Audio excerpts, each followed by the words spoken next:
morning. Joining us this morning, we have our Attorney General, Ashley Moody. We have Sheriff Grady Judd from Polk County, Wayne Ivey, Sheriff of Brevard County, and then we have Judge Andrew Bain from the Ninth Judicial Circuit. The state of Florida is a law and order state, and that means we support the men and women who wear the uniform, who protect and serve. It means we have strong policies to hold criminals accountable for their misconduct. Prosecutors have a duty to faithfully enforce the law. One's political agenda cannot trump this solemn duty. Refusing to faithfully enforce the laws of Florida puts our communities in danger and victimizes innocent Floridians. Accordingly, I am today announcing the suspension of State Attorney Monique Worrell from the Ninth Judicial Circuit effective immediately.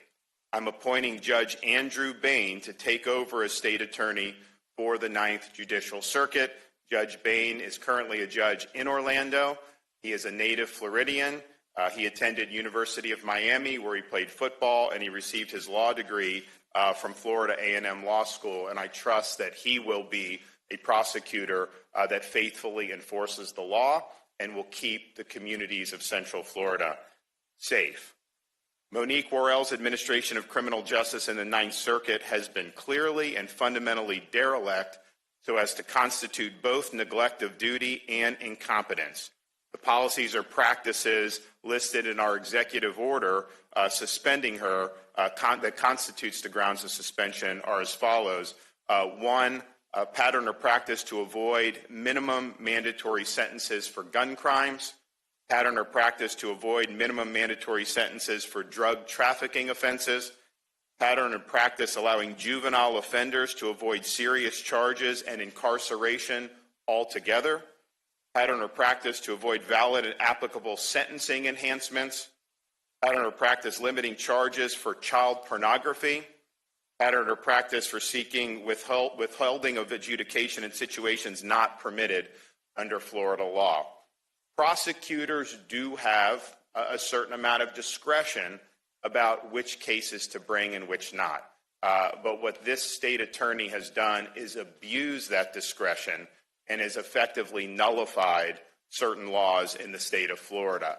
That breaches her duties that she owes to the people of Florida under our state constitution and provides the basis for the suspension. And we can look to see all these different instances of people who have committed criminal offenses, victimized people because they were not held accountable in accordance with the laws of Florida when they had the opportunity to hold them accountable.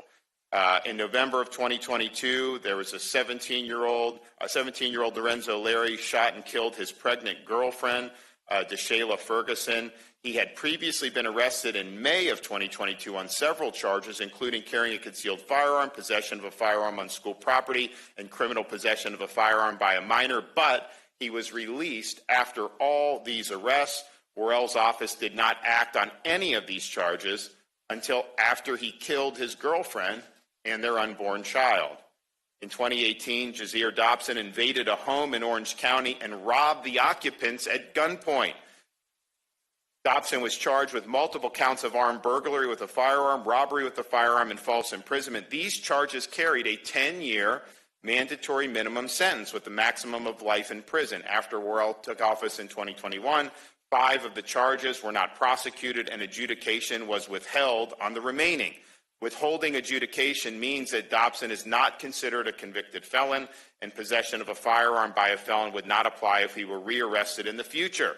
And he was sentenced to only 51 weeks of jail time, and he was sentenced as a youthful offender. And then just this past weekend, Worrell was at the center of another major controversy. Dayton VL was arrested in March of 2023 for sexual battery on a minor, as well as lewd and lascivious molestation. The arrest was made while he was on probation for another offense. That probation began in February of 2022, and yet he was still let out on bond and then tragically shot 2 Orlando police officers. I have no doubt that today's decision is not only consistent with the Constitution and laws of Florida and that we have a right to act I know that today's decision, we had a duty to act to protect the public from this dereliction of duty. All right, we're going to have a few other people come up, so we'll start with our Attorney General, Ashley Moody.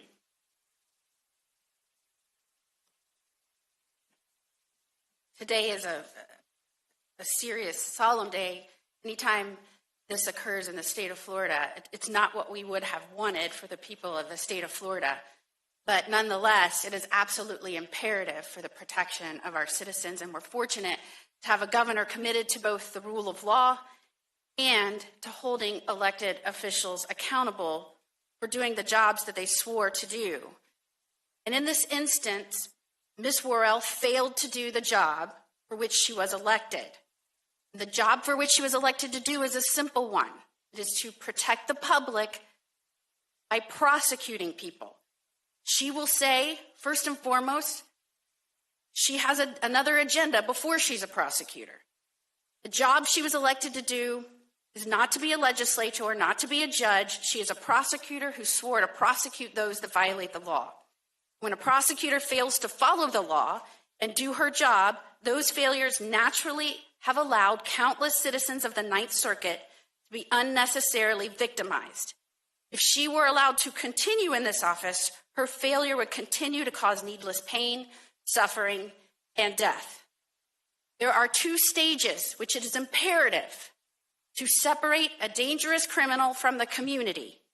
That is, once a dangerous criminal is arrested, before they go to trial, what we call pretrial detention, and after they are convicted and sentenced. She fails in her practices in both of these, and that is why you are seeing people that are dangerous continuously victimize people in the Ninth Circuit, and I would submit to you in counties and other circuits. And I know that you'll hear from some that are interested in that today.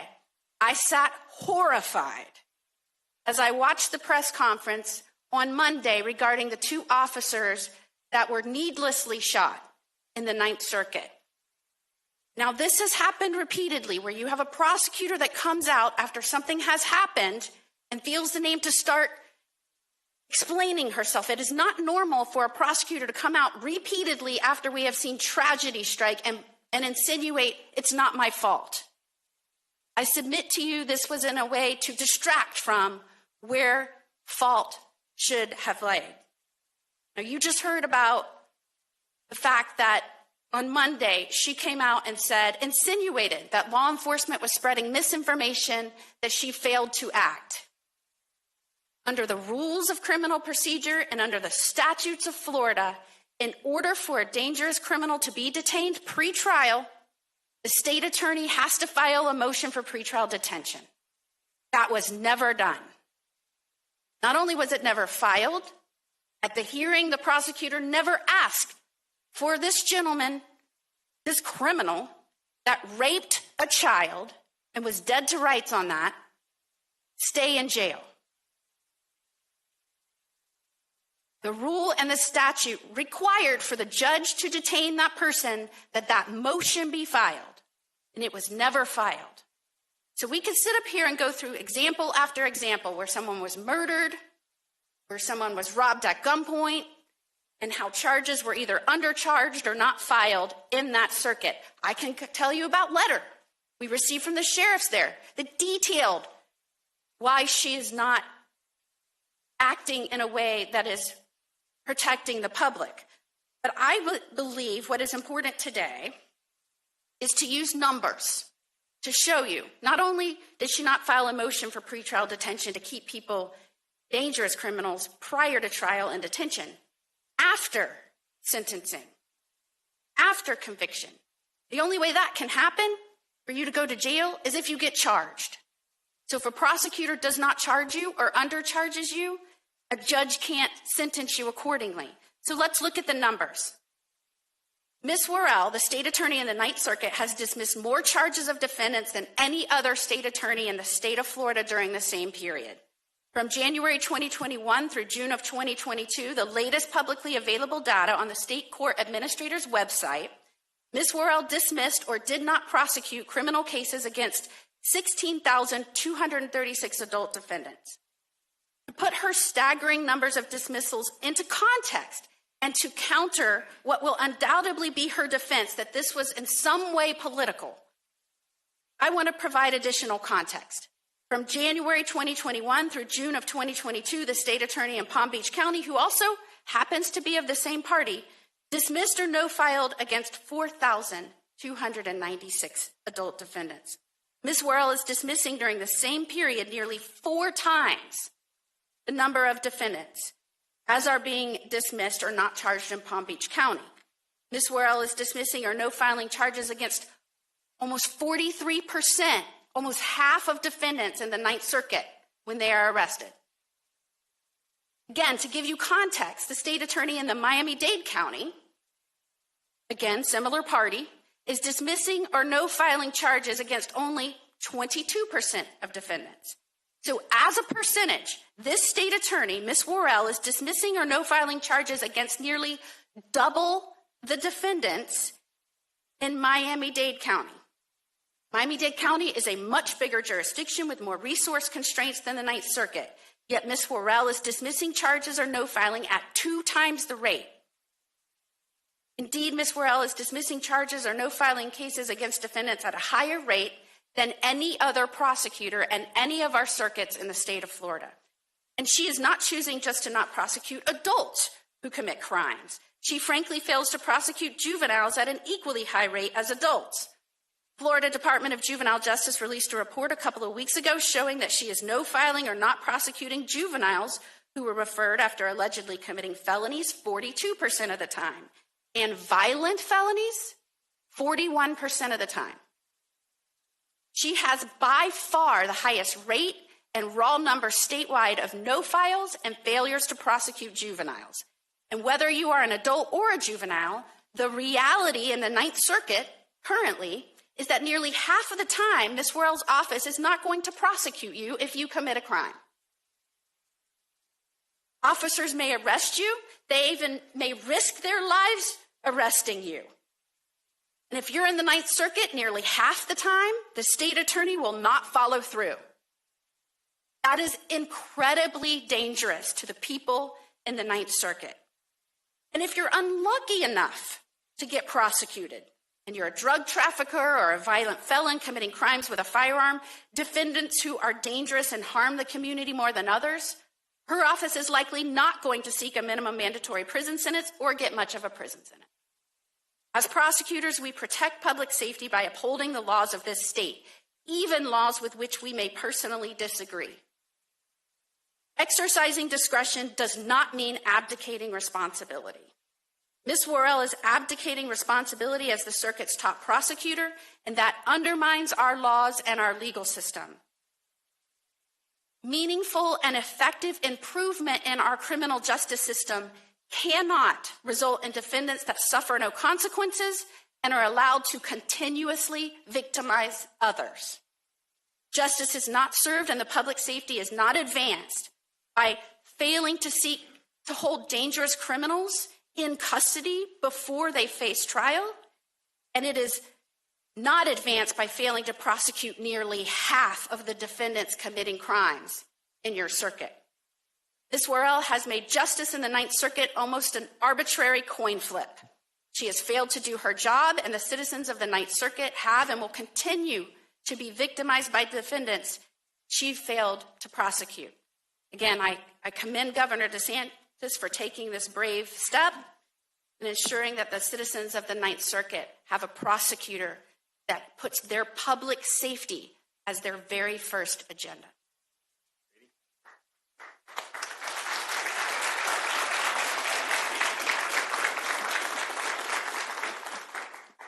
Thank you very much. When Governor DeSantis was first elected, he was asked by the media about these laws that held people in prison.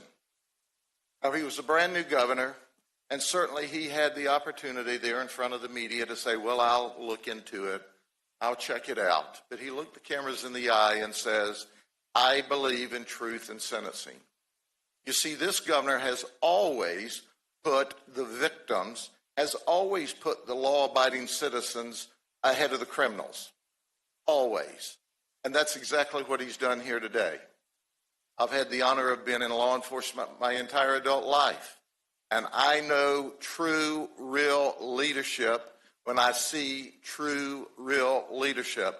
And that's what Governor DeSantis does every day when he comes to work.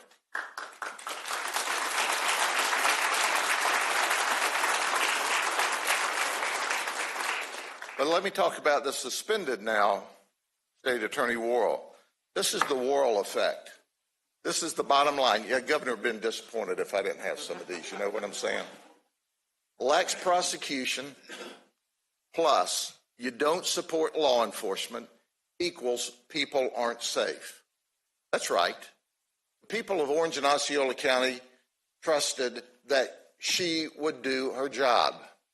I've talked to the sheriffs of Osceola and Orange, and I can tell you unequivocally, they fear for the citizens of the community because despite their best efforts, no matter how many criminals you arrest, if the state attorney won't hold them accountable, then the community is not safe. 2 Orlando police officers were shot in the face. You know why they were shot in the face? Because she didn't ask for a pretrial hold on a very, very dangerous person. So these police officers, out doing their job, encounter him. What does he think? Probably they're going to take me back to jail. Well, I'll just shoot them because, heck, after all, I probably won't be prosecuted. I'll be let out again. You know, before I turn the podium over to my colleague and dear friend, I want to show you a popular meme. This is fine. As the house is on fire, our little hot dog here says this is fine. He was a dog, now he's a hot dog because he's a house on fire. Well, I have another one. Monique Worrell says this is fine. The fact that 2 police officers were shot in the face, this is fine. Despite criminals not being prosecuted, this is fine. Despite violent criminals victimizing people in the community, this is fine. I'll tell you what's fine. What's fine is Judge Bain. And Judge Bain's going to get after these criminals like he did the people on the football field.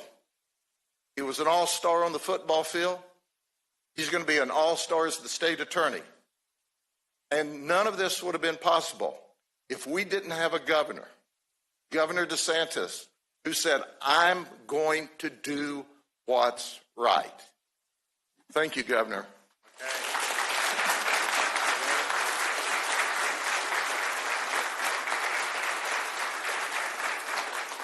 Good morning, everyone. And like Sheriff Judd, I've been in this business a long time, 43 years, about half as long as he has. I will tell you, I love you, Sheriff. I will tell you this. This is very simple. When it comes to law and order, Governor DeSantis is not playing. Governor DeSantis, like I and all the others standing up here, took an oath of office to protect our communities. He understands that government's one and only responsibility is to protect its citizens. And his actions today, without question, saved the lives of citizens in Central Florida. But they also saved the lives of citizens in other parts of this state. Because just like Sheriff Judd and the other surrounding counties, those criminals that were being let out, not charged, not prosecuted, coming into my county as well. In fact, the 2 Orlando police officers that were shot were from Brevard County. I will tell you that no matter how good a job Commissioner Glass does, no matter how good a job Colonel Howes does, no matter how good a job Sheriff Judd or myself or the other chiefs and sheriffs in this state do to put bad people in jail, no matter how good a job we do to put bad people in jail, if the state attorney is not being the voice for the victims, our efforts are wasted. We arrest the same people over and over again. Central Florida has been exposed to a state attorney that ignored her oath. a state attorney that ignored being the voice of the victims. And today, Governor DeSantis is the voice for those victims.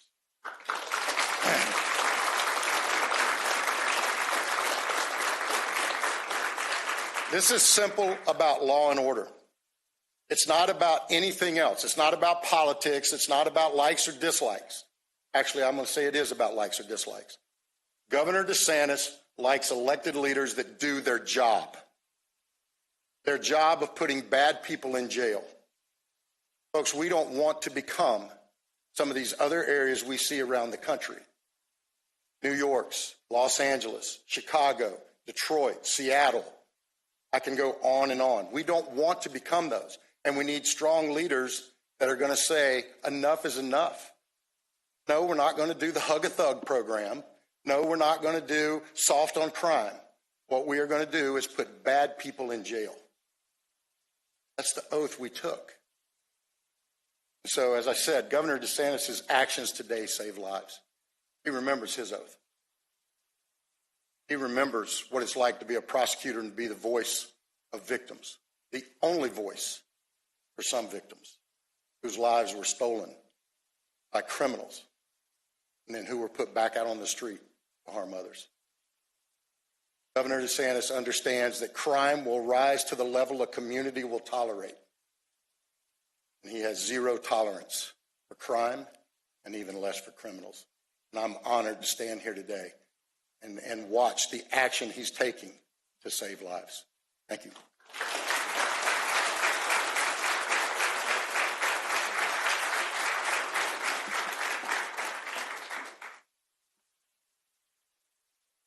Good morning, everyone. I'd like to first thank the governor for his leadership and trust in my ability to serve the people of the Ninth Circuit. I started my legal career at this office. This is where I learned from great attorneys like the late Pam Davis, Judge Jeff Ashton, Judge Gabrielle Sanders Morsi, and Ryan Williams, amongst many others. For me, this is a place where John Calvin's second purpose of the law came to life. The second purpose for the law is to restrain on evil. The law in and of itself cannot change the human heart. It can, however, serve to protect the righteous from the unjust. Sadly, instead of protecting the righteous from the unjust, the state attorney's office has allowed lawlessness to take root in our community. My goals as state attorney are to restore order and restore the faith in the law, restore our public trust, restore our relationship with our fellow justice partners in law enforcement, and to create lasting relationships for local service agencies and nonprofits that are here to help serve our community. Our prosecutors are responsible for holding criminals accountable for their actions. It's a simple thing. It's a simple job. The legislature told us what our job was in Chapter 27 of our statutes. It's a very simple job. We are here to prosecute crimes and to hold people accountable. My plan is to bring back that simple understanding, get back to the basics of what we're here to do. It does not accomplish anything to prosecute a case with no intent to stop crimes. I will make this office accountable to the community we serve and to ensure criminals who poison society, cause mayhem and murder are held accountable under the law. We will be good partners to law enforcement, create partnerships that can change the tide and provide a safer, more prosperous circuit and community. We will work to find solutions to the underlying issues that lead people to the criminal justice system, no matter whether the issue be mental health, homelessness, food insecurity, literacy, or lack of mentorship. My fellow prosecutors, especially those who live in the community in our Ninth Circuit, but now work for other state attorneys, who have moved because you don't feel like there's a home for you here in your own community. I want to welcome you back to the state attorney's office with open arms. Thank you, Governor DeSantis, for your entrusting me with this position. God bless you all, the great state of Florida, and the United States of America.